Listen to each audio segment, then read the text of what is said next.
မနေ့အိယာနေထားတယ်အလုတ်သွားတယ်အလုတ်လုတ်တယ်ပြန်လာတယ်အိယာဝင်တယ်ဒီလိုပုံစံနဲ့တရက်ပြီးတရက်လေပတ်နေတယ်ကိုမှရှိတဲ့ချိန်တွေကိုပတ်စံရှာဖို့အတွက်ပဲသုံးနေရတယ်ကြာတော့ညင်းငွေလာတယ်ဒါပေမဲ့တလားပေးရမယ့်ဘေတွေကအစင်သစ်စောင့်နေလို့ထောက်ပံ့မဲ့အရာတွေရှိနေလို့ရက်လည်းမရက်လိုက်ရဲဘူးကိုယ့်ရဲ့ဝါသနာတွေကိုဘေးချိတ်ထားရတယ်ကိုယ့်ရဲ့အိမ်မက်တွေကိုခဏမေ့ထားရတယ်လွတ်လပ်မှုလည်းမရှိဘူးတခါတလေကို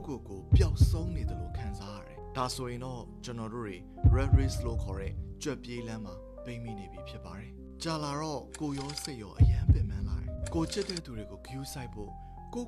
view ဆိုင်ဖို့အချိန်တွေနည်းလာတယ်လူမှုရေးတွေလည်းအယမ်းကိုပြက်ကွက်လာတယ်ဒီကြွက်ပြေးလမ်းကနေလွတ်မြောက်ဖို့အလုပ်တွေပို့လုပ်တယ်ပတ်စံတွေပို့ရတယ်ဒါပေမဲ့စိတ်ဖိစီးမှုတွေပိုများလာတယ်ပြီးတော့ပိုရတဲ့ပတ်စံတွေကိုပိုသုံးဖြစ်သွားလို့ဘာမှလည်းမတင်ဘူးဒီလိုနဲ့ TFBD ရဲ့အသက်တွေကြီးလာတယ်အသက်ကြီးလာတာနဲ့မျှကြွက်ပြေးလမ်းကနေရုံထွက်ဖို့ပိုပြီးခက်ခဲလာတယ်ပိုပြီးလည်းတတ်တိနေလာတယ်ဒါက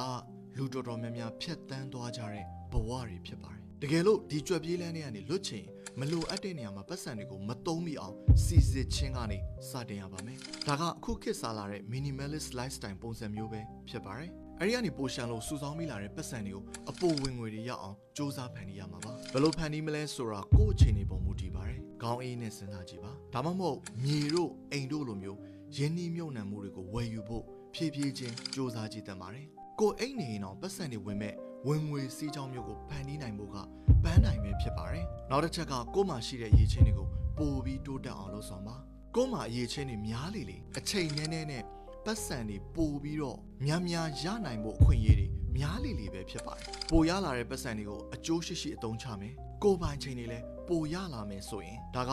ကြွက်ပြေးလမ်းကနေလွတ်မြောက်နိုင်မယ်နောက်ထပ်လမ်းစာတစ်ခုပဲဖြစ်ပါတယ်နောက်ဆုံးလမ်းစာကတော့အောင်မြင်မှုဆိုတဲ့အရာကိုပြန်ပြီးအတိတ်ပဲသတ်မှတ်ဖို့ဖြစ်ပါတယ်အောင်မြင်မှုဆိုတာပတ်စံတွေအများကြီးရှာနေတာတခုတွေကိုပြောတာမဟုတ်ပါဘူးငွေကြေးအတွက်ပူပန်စရာမလိုတဲ့အဖြစ်ကိုယ်ပိုင်ချိန်တွေကိုကိုယ့်ဘာသာကိုစီမံခန့်ခွဲနိုင်ပြီးတော့ကိုယ့်ရဲ့ရွေးချယ်မှုတွေကိုကိုယ့်ဘာသာကိုစိတ်ကြိုက်လုပ်နိုင်တဲ့လွတ်လပ်တဲ့ဘဝကို